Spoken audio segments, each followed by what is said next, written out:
Hello and welcome back to NA Turbo. So I thought I'd do a introduction video on the latest fleet member of the car. It's going to be somewhat of an introduction slash tinkering video, as with used cars, shall we say. Picking this up the other day, it developed a fault on the way home, so we're going to be having a little look at that. But I'll do a proper introduction video. You'll have either seen it before or after this, depending when I get myself in gear and put it up. But just as sort of a quick recap, if I haven't, say Oaf 2004 54 MG ZT 190 KV6. So it's the 2.5 litre 190 brake horsepower KV6. And this gorgeous, and it was one of the main reasons we got it, was, or should I say Ryan's got it, whose car it is. It's the flip change colour. So as you can see, the colour is absolutely gorgeous. Yeah, we picked this up from Dartford the other day. It was running absolutely gorgeously till just about 30 miles from home on the way back. It stumbled almost as if a misfire, and then the engine light came on a bit, and it's sort of been stumbling and missing since. So we think it's actually either spark plugs or coils. So we're going to have a little look at changing those in a bit. So Ryan's just coming back with his tools, and I'll just come in close because I'm not using my mic today, so just come in a bit closer and let him tell you what we're going to do. Right, well, we're going to change the plugs first and see if that fixes it. Yeah. I've got plugs, and I've got some plugs just spare because I would like to try and fix it now, see if I can get something to work. Yeah. I have got coils and plugs on order from Discount MG Rover because they were like 100 quid for really good actually. Bargain, not worth messing around. It needs a full service. It's going to get that anyway since I'm in here. The VIS motors are bad. Yeah, I expected that. And are they down the back there yet? And the other one is buried. I think you can't sort of see down that side. That way, I think. Yeah, they're both bad. The scan tool shows they're both bad. Yeah. The gas struts are bad. Which is hence why we've got the old mold grips holding them up. Other than that, it works quite nicely. It desperately needs the rear engine mount doing. Yeah. That is incredibly poor. That's a common fault, isn't it, on these? Yeah, they will wear out, but this one is particularly wore out. And it clunks like mad, and I've also noticed it's chafing this air conditioning pipe. Oh, okay, yeah. I need to put a piece of rubber around that before it suddenly bursts that pipe, because thankfully at least it only goes to there, but the aircon is ice cold. Yeah, it's very good actually, you said, isn't it? It's got one redeeming point at the moment. This is, if you've ever watched the Furious Driving channel, it does a very good t-shirt called Broken Rovers and Shattered Dreams. Oh, the dreams have been shattered. You know, it was absolutely gorgeous, sort of all the way up the M25 through the Dartford Tunnel, wasn't it? Up until about 30 miles from home. I did my due diligence and actually test drove it for once. Yeah, and to be fair, you know, this car, it's not the seller's fault. We'll do a proper introduction, as I say, on it, and to why it's come to us. But basically, as the latest thing is, it's a ULEZ find, so we'll go into that a bit later. But yeah, so what have you got to do first? Take off the beauty cover to get to the... We'll take this beauty cover off, which I believe is just this.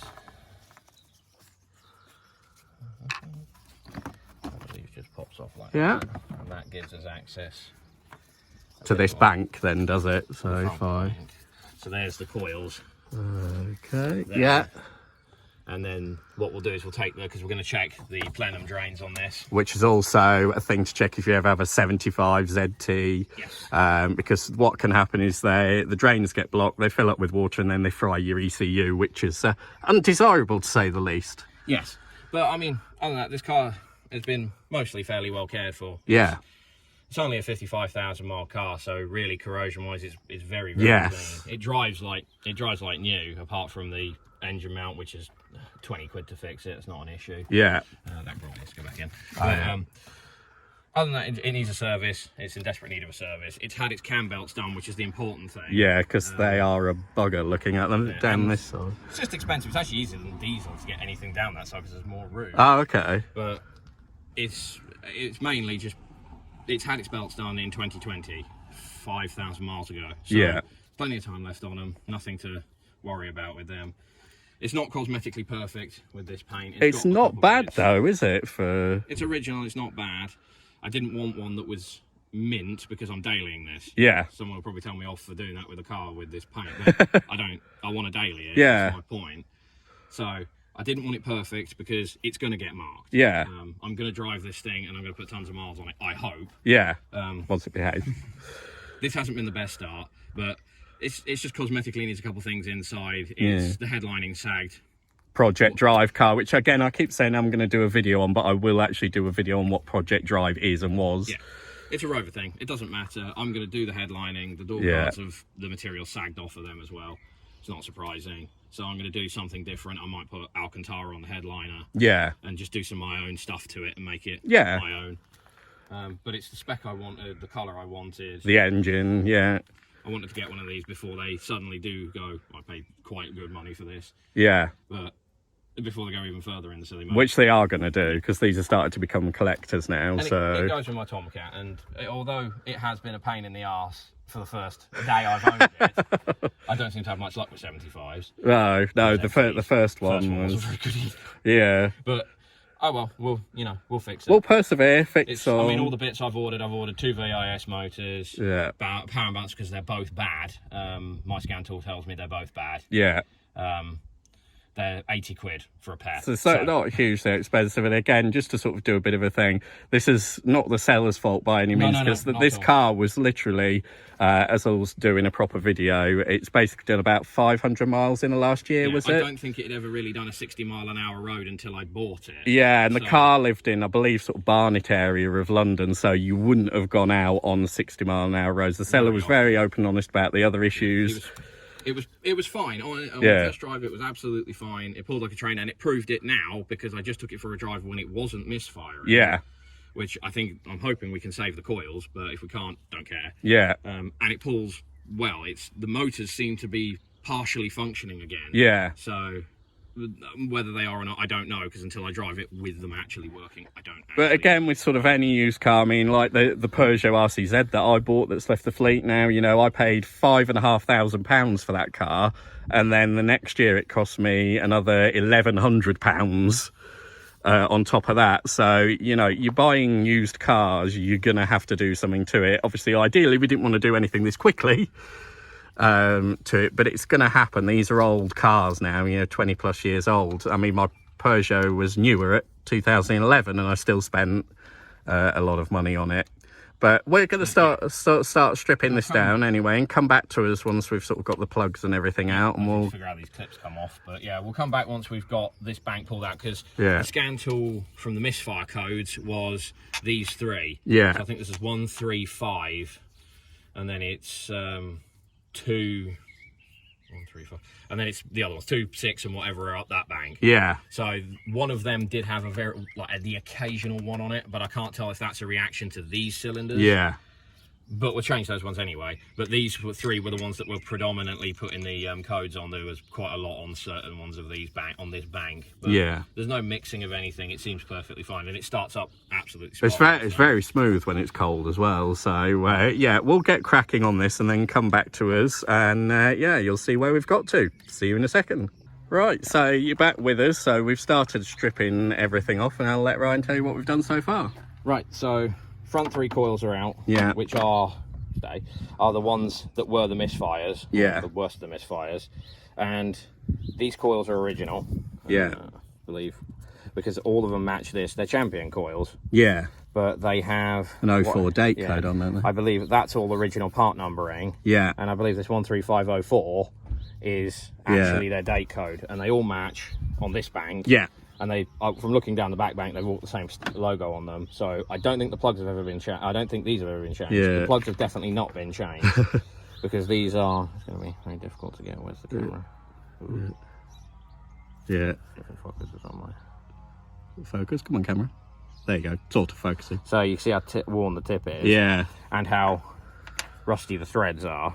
So they've never been changed, have they? These are, because they don't have, and they've got an NLP number. Which I believe is original. I remember that from Marley Rover stuff, but if I get one of the new ones... so these are Bosch ones that we've bought. You'll see the difference in the tips. So hold on. So can you see the... Oh, let me get it. It'll focus. Yeah, there you go. You see the tips like hardly anything on the original, isn't it? So they're very, very, very worn. So we think that's definitely not helping for a start. That's not really helping. Yeah. If it's stressing the coils, it's probably, well, it won't probably be good for them anyway. Whether the coils will survive being like that, we'll find out. Yeah. But that's a good start. At least when I ran it this morning, there was no misfires. Yeah. So fingers crossed, the coils have survived for now. Yeah. And I can put these in, and then when the new coils turn up, just bash the new Just coils swap in. them over. And I've got a known decent set as Yeah. a backup pair that will go in a box in the boot in case it ever needs a coil randomly or something. But those ones, very easy-ish to get to. Yeah. So whip the cover off, and then literally it's just 3 8mm bolts. Yeah. And then the connectors, if I can grab one of them, if it doesn't disappear into Narnia. Because we've sort of tucked them down here, if you can sort of see. Oh yeah, I can see them now. On there. So you have to pull this little tab, Yeah. slide it backwards, and then push the little bit down. But the annoying thing is they sit like that. So And your access is this, just looking from the top. So, I mean, this is not bad access, actually. no. And what we're going to do now is this panel here is removable. Yeah. So wipers are coming off because we're going to check the scuttle drains. Which are down either side here, aren't they? Yeah. So there's one down there and one down there, but the ECU's over that side. So we're going to go check that Yeah. before we do anything else as well. So we'll get the wipers off, get that off, get the panel out. Yeah. Then we can get to the back bank and change those. But Yeah. we'll whip the new plugs in the front. Yeah. Put the coils back in and tie that up so it's all there's no dirt can get in there. And then we'll continue on with the back bank. Yep, so come back to us again and join us when we start the second bit. Right, so you join us back again. We've taken the, or should I say, Ryan's taken the rear bank out, which is, I don't know if I can lean over enough, sort of down there, if you can get the camera in, so you can see that bank down there. So we've taken this central scuttle off and everything. Yeah, and these are the plugs. So all again the same. They're originals. They've never been changed. Yeah. And if they're all extremely worn. Yeah. But the colouring is good. Light ash on them, which is normal. Yeah. So there's no oil burning. There's not even any oil down the bores of these spark plugs. No, which is quite says, impressive. says the rocker cover gaskets and everything are fine, isn't it? This was, so yeah, they needed changing. They're all junk. Yeah. So, but no, other than that, actually not that awful to get to. Pull the wipers off. Yeah. Pull that plastic scuttle off, which is a And then there's a section that goes here that unbolts, isn't there? Which is this section here. So you can unbolt that, which then allows you access to the back bank of plugs. And actually, as soon as you look down there, it's quite nice. And you can take it off further, can't you? Can you take that off? Yeah, that does unbolt. On that side? So if you were really desperate to get a bit more access, pull that off and you can get a bit more in there. And that's definitely a lot easier than the Corrado VR6 to work on. Oh, a million times. This is way easier to do plugs on than that. This is a doddle to do them on in terms of that. Plus, things like the alternator on this are here. On the Corrado, it's down here, so you have to take all the front bumper off and the front slam panel off as well. This is even easier than doing the Sleeker GT4 I used to have. Yeah, which was a 4-cylinder. Because that was a nightmare, because you had to take all the intercooler off because it laid on top of the engine. You couldn't get to any of the pipe work. It was an arse to get them off. And it's the same. We've already seen I've done a video on changing the oil filter on the Supra that used to be a 2-man, 2-hour job. That's slightly easier with the right tools now, but nevertheless. So next stages. But yeah, we're going to put the new plugs back in. Yeah. I've kept the coils in order because I don't want to muddle them up now until we get a definite that's no more misfire. Yeah. But if that works and we don't have any misfire anymore, great. I'll probably still just change the new coils in. Yeah. To just change coils is a doddle on this now. So might just change coils. None of them smell bad. There's no cracks in them or anything. They are all original. They look to be date stamped 04. So it's never had a coil in it. So we'll see. Hopefully this works. The scuttle drains are blocked, but thankfully not so high that they cause a problem at the minute. So we'll rod them out before the scuttle goes back on. Yeah. It needs a pollen filter because that's disgusting. But funnily enough, not the worst I've ever seen. No, but I've got one of them on order anyway. So Yeah. I've got a full kit coming. It's going to get an oil change as well because it's due an oil change. I've got the mount for the back to change as well because that's shot. Yeah, and again, these are not expensive parts, are they? So, if you think, oh my God, it's a V6, it's going to cost me a fortune. Not necessarily. Some stuff is pricey, but I mean, those is it the VSV valves you said were about £40 each, were they? oh, the VIS. The VIS valves, yeah. Yeah, they were. They were 80 quid for the pair. 40 Yeah. quid each. So that's, you know, and it's there and there, not on the other side. you know, that's for the intake, variable intake system, isn't it? It's the power and balance valves. Yeah. So, As well as if you look at something like a Vanos unit on a BMW engine, silly amounts of money. yeah. So yeah, we'll sort of get cracking putting this back together, and then we'll sort of give you an update on how it's running at the end. But obviously it needs to get warm and have a run out first, but I will do another video on this car as a whole anyway, but we'll just come back to you quickly at the end when it's all back together. Yep.